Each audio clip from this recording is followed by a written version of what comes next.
There might be a bowl of twiglets. There might be a plate of cheeselets.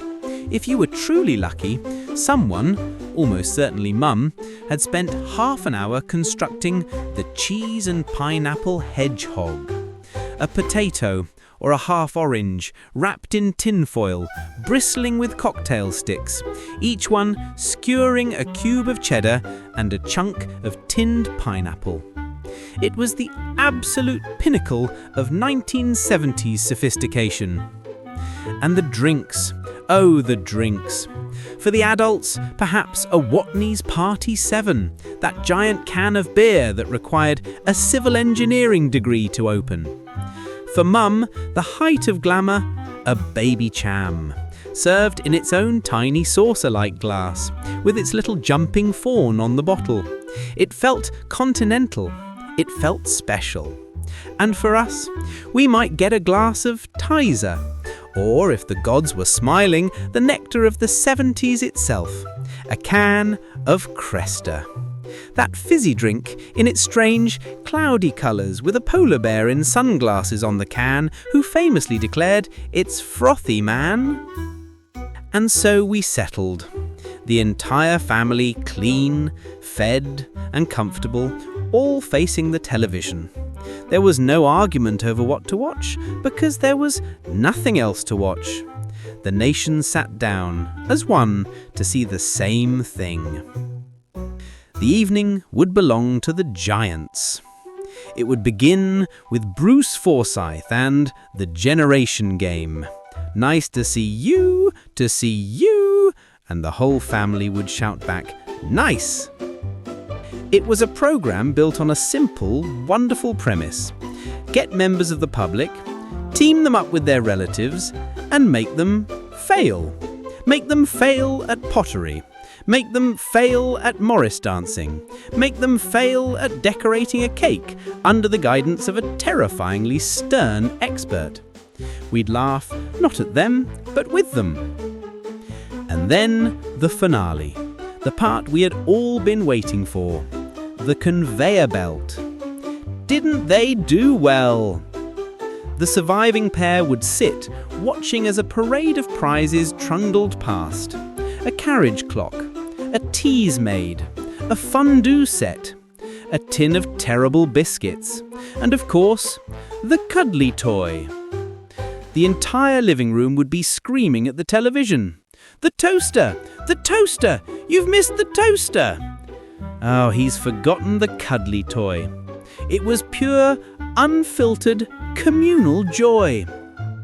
After Brucey, perhaps the comedy, the two geniuses in their armchairs, the two Ronnies. And in a packed programme tonight, we'd marvel at the wordplay, the famous 4-candle sketch, the elaborate musical numbers. It was clever, it was silly, and it was perfectly, perfectly British. And as the night drew to a close, they'd sit back in their chairs. And it's good night from me. And it's good night from him. Finally, the shows would end. A presenter would wish the nation a good night. And then a physical act.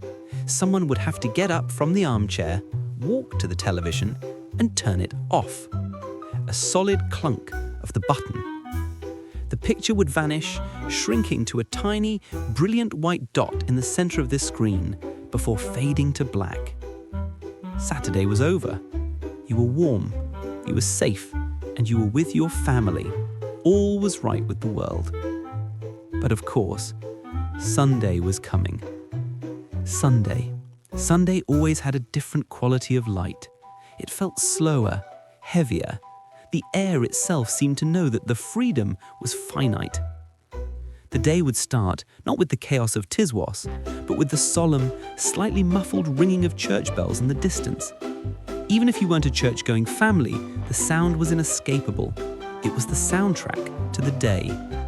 But the real signal that Sunday had begun was not a sound. It was a smell.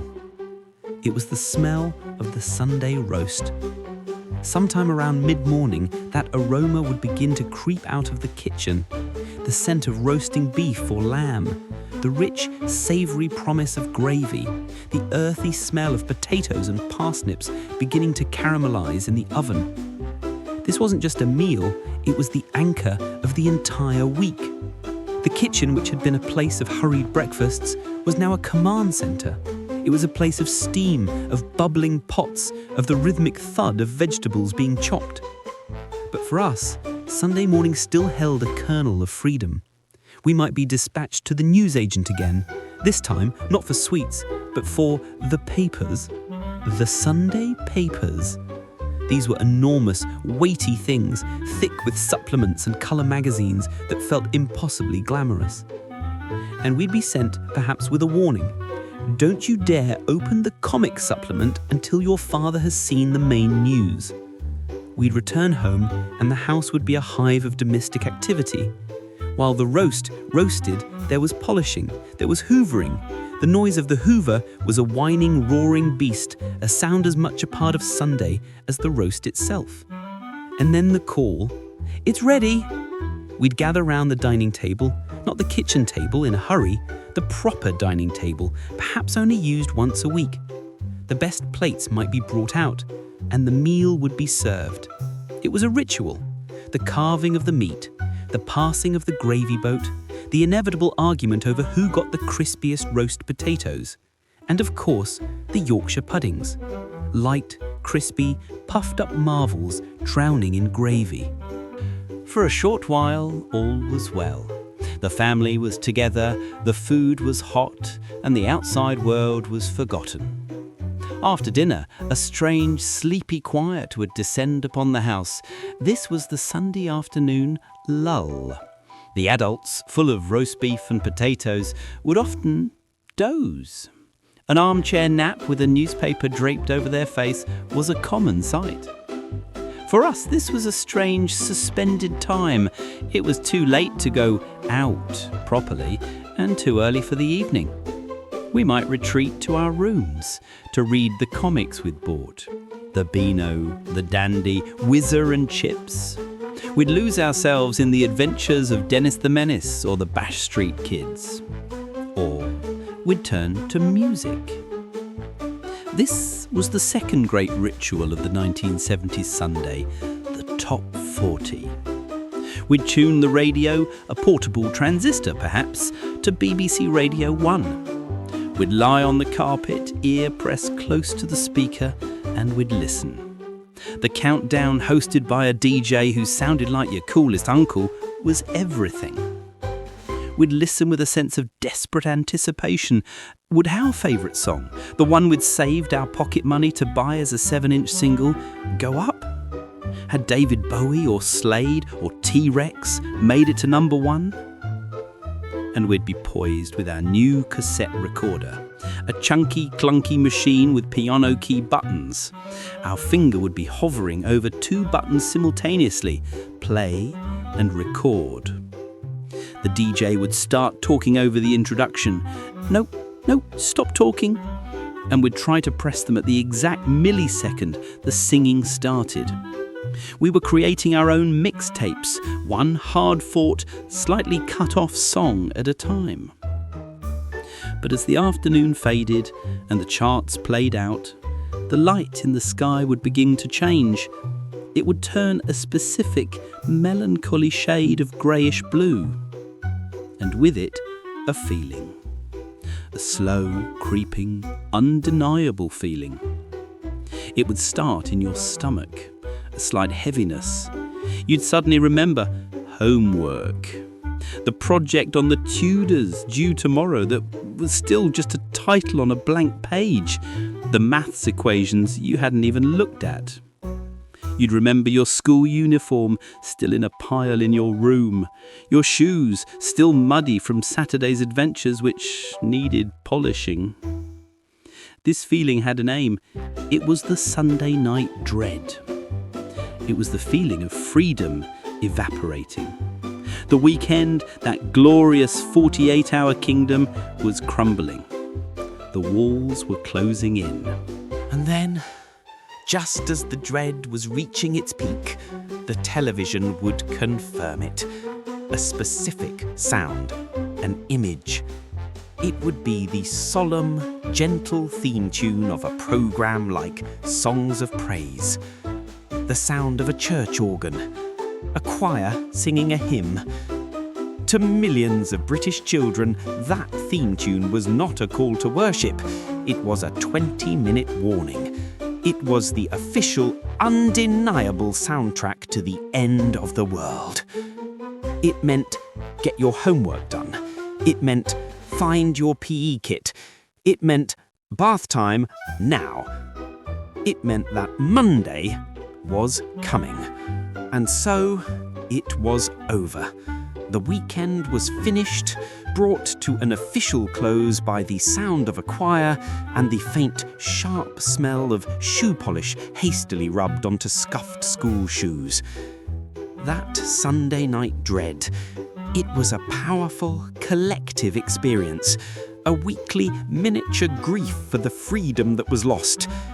It felt at the time like the worst feeling in the world. But it's strange, isn't it? When we look back on it now, we remember it all with such affection, even the dread. We smile about it, we tell stories about it. Why? Perhaps it's because that weekend from start to finish was contained. It had hard, defined edges. It had a definite beginning, marked by the triumphant, savoury smell of the chip shop. And it had an absolute non-negotiable end, signalled by the sound of a church organ. For 48 hours, we lived in a different world, a simpler, slower world, a world with only 3 television channels, a world where choice meant deciding between a blackjack and a fruit salad, a world where you were unreachable. Think about that. Truly, completely unreachable. No pings, no notifications, no scrolling. This lack of options gave us something we've now lost. It gave us boredom. That great lost resource of the 20th century. And boredom was the engine of our creativity. It's why we built those dens. It's why we spent 3 hours trying to perfect a wheelie on a bike that was actively designed to prevent it. It's why we read comics until the pages were soft and worn. Nothing to do wasn't a problem, it was an invitation. That was the journey. From the noisy, greasy, joyous freedom of the Friday night Chippy to the warm, communal glow of the Saturday night Big Night In. From the sugar-fueled ambitions of the pick and mix counter, all the way to that final, solemn, sinking feeling as the last notes of songs of praise faded to black. We were all on that journey together. Millions of us in millions of living rooms, all watching Bruce Forsyth miss the Cuddly Toy, all listening to the same top 40, and all feeling that same identical dread in the pit of our stomachs at the exact same moment. That analogue world is gone. We live in a new one now, a faster one, a louder one, full of infinite choice. But we were lucky.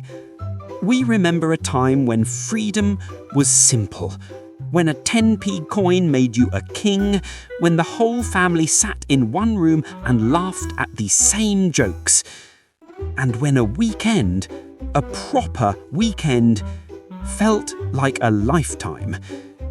And honestly, wasn't it just lovely?